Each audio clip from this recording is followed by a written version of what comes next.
right, we finished the first 14 verses of John chapter 5, and then we have the aftermath of Jesus' healing of the crippled man at the Bethesda pool. Look at the front page.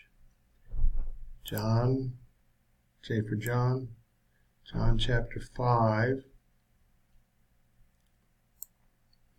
We want to look at the table of contents and scroll on down to the second part of this Bethesda pool incident, John 5, 15 to 18. It says a lot about the situation that Jesus encountered with the Jews and the authorities, and how they had taken advantage of their authority and contaminated their own ideas into the law of Moses. So, the man departed, the man who was the invalid who was healed, and told the Jews that it was Jesus who had made him well. And because of this, were the Jews persecuting Jesus and seeking to kill him, because these things he was doing on a Sabbath. But Jesus answered them. See, now Jesus passed through the crowd, but then came back to talk to the invalid man to warn him about his attitude and his sin and being faithful to God. But Jesus then encountered the Jews while he did that. My Father has been working until and now, and I have been working present tense. So he has been working, the Father has been working, and now I have been working. For this reason, therefore, the Jews were seeking all the more to kill him, because he was not only breaking the Sabbath, but also was calling God his own Father, making himself equal with God.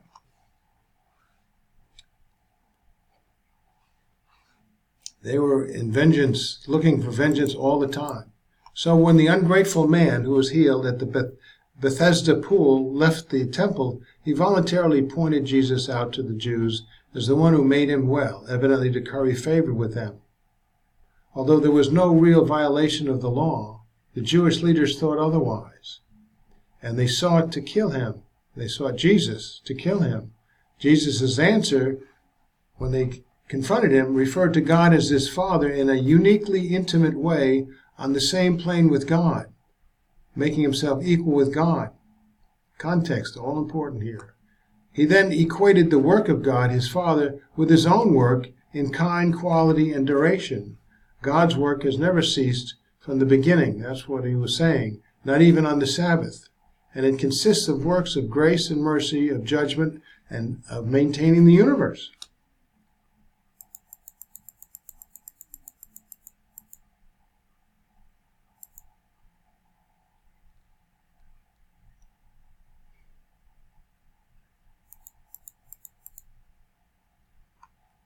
Now the Jews persisted in trying to persecute and kill Jesus because he had healed a man on the Sabbath, totally ignoring the fact that he had performed a supernatural miracle from God, a good work that was not forbidden by the Sabbath law.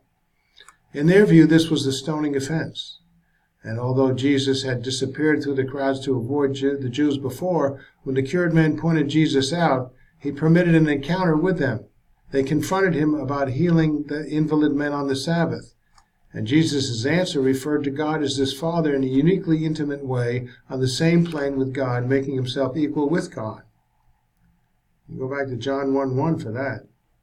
He then equated the work of God, his Father, with his own work in kind, quality, and duration. God's work has never ceased from the beginning, not even on the Sabbath. And it consists of works of grace and mercy, and of judgment, of maintaining the universe. The Jews understood that what Jesus said implied that he was equal with God, and that they sought all the more to kill him. In the same way that the Pharisees, priests, and Levites performed their duties on the Sabbath, so Jesus was carrying out his ministry, which included healing and preaching the word. Since the ceremonial law was kept on the Sabbath day, why not an act of mercy? Neither activity was a violation of the Sabbath law. For example, if the day of a Jewish child's birth necessitated circumcision on the Sabbath, the law permitted the work to be done. The Jewish authorities did not question the authenticity of Jesus' miraculous healing of man, interestingly enough, nor did they consider that it came from God. They're very selective. They're on their own deal. They're not actually attempting to keep the Mosaic law as it was written and commanded to the people of Israel.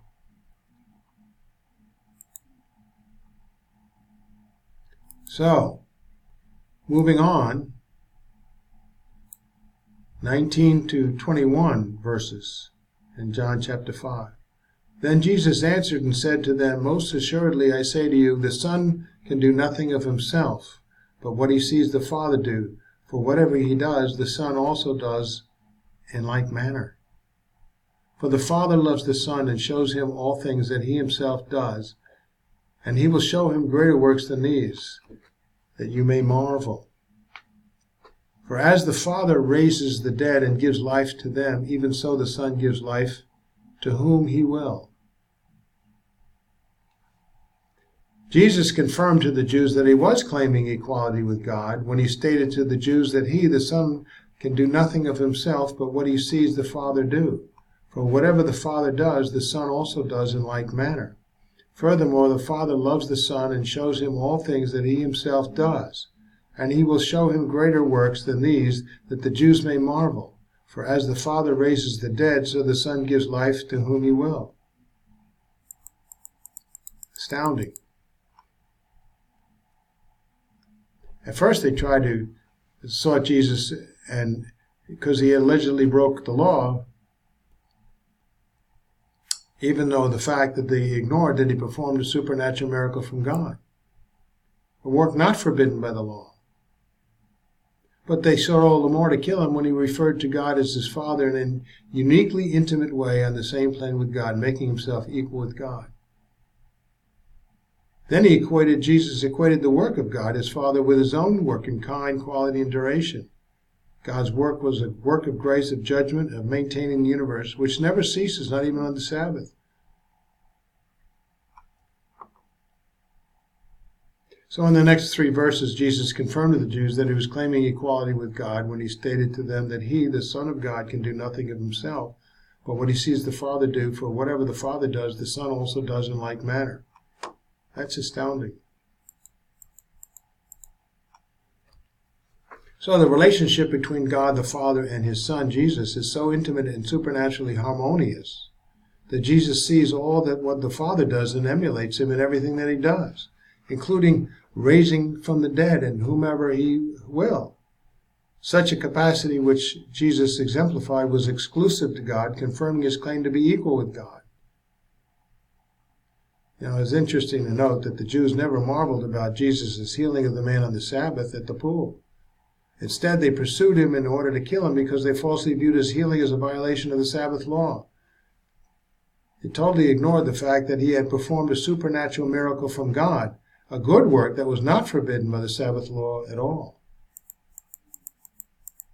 So Jesus goes on to say in 22 and 23, For the Father judges no one, but has committed all judgment to the Son, that all should honor the Son just as they honor the Father. He who does not honor the Son does not honor the Father who sent him. We don't need to look to the epistles, although it's a good place to look, for the idea, the establishment of the deity of Christ. We can look to the Gospel of John 1 especially, but then we look to John 5 out of the mouth of Jesus himself, as he walked in his perfect humanity on the earth. So Jesus states further to the Jews who were seeking him that the Father judges no one, for he has committed all judgment to the Son, meaning Jesus himself, so that all should honor the Son as they honor the Father who sent him. He who does not honor the Son does not honor the Father. Wow. That's the self-declaration that he is God.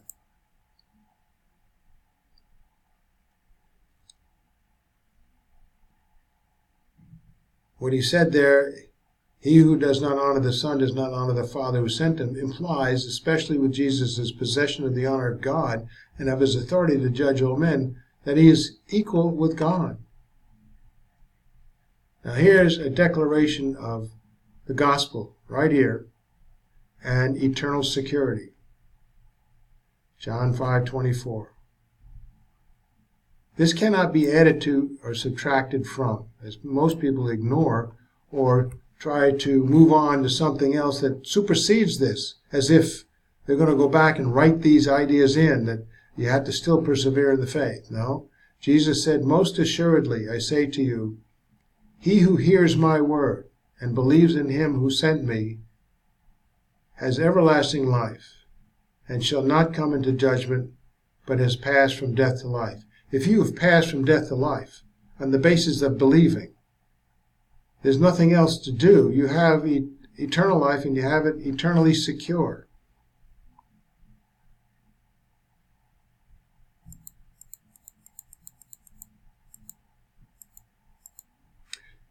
And actually, believing is literally the believing one. So he who believes in me, but it's literally the believing one. So it's a noun, a participle for noun, and it has a definite article. So the believing one, in an instant of believing, you become the believing one, at which time you have eternal life, present tense. And you have that forever. If you lost it, it wouldn't be eternal.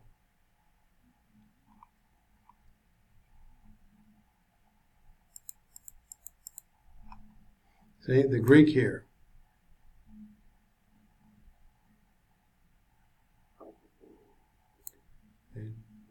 It has a moment of faith in view, at which time one receives possession intrinsically within their body, from head to toe, of eternal life.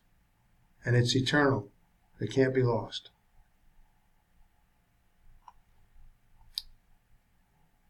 Very important point.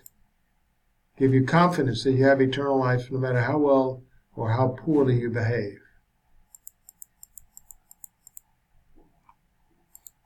Jesus goes on to say, 25 to 27, "Most assuredly I say to you, the hour is coming and now is, when the dead will hear the voice of the Son of God, and those who hear will live.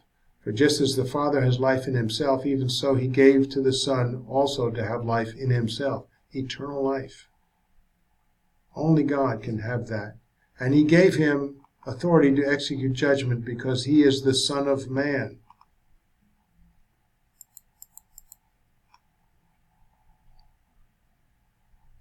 You can see some explanation of that.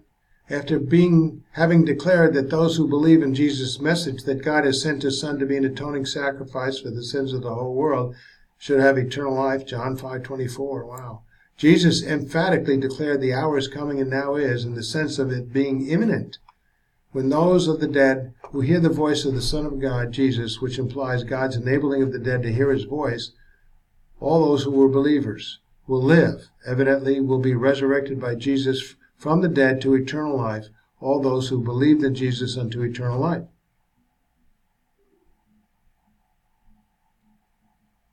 The power behind this, Jesus stipulated, was himself. He has the power of God because he is God. But just as the Father has life in himself, even so he gave to the Son also to have life in himself. This is in the sense of Jesus, the Son of God, in his humanity, being able to create life and raise the dead, giving physical and eternal life to whomever he chooses.